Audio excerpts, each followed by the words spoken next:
Former Eskom acting CEO Matshela Koko claims his former colleagues paid several journalists to tarnish his name.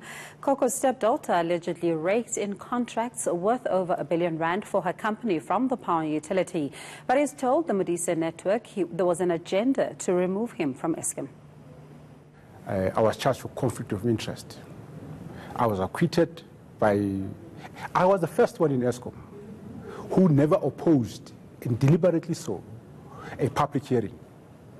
When the media came to apply for a hearing that I was charged in for giving my daughter R1 trillion, I said to my lawyers, we must not oppose... R1 trillion? Was it billion? R1 billion. Oh, I nearly fell off my chair. I said to my lawyers, up to that. I said to my lawyers, don't oppose it.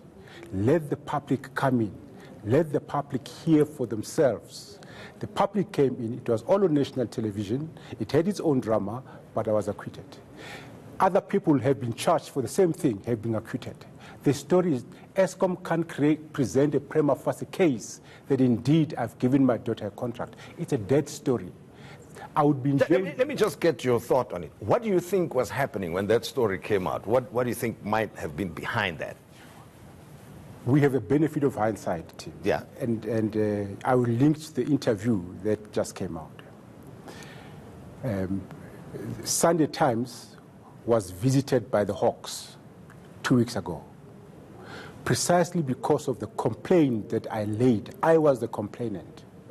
I got feedback from the Hawks that we went to Sunday Times because I went to the Hawks and says, here is the information. I know my former colleagues at Eskom paid journalists to write these stories about me.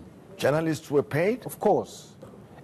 And the matters before the same journalists, by the way, that have left Sunday Times, one is still left. So we will be entertained because the matter is still yet to go to court. And you will fall off your chair when the matter ends up in court. One journalist is still to come, Sabelo Sikiti, still to give his version to the police. The rest, I'm afraid you're going to fall off your chair. My colleagues that I trusted worked with the journalists to write stories about me to get me out of Eskom.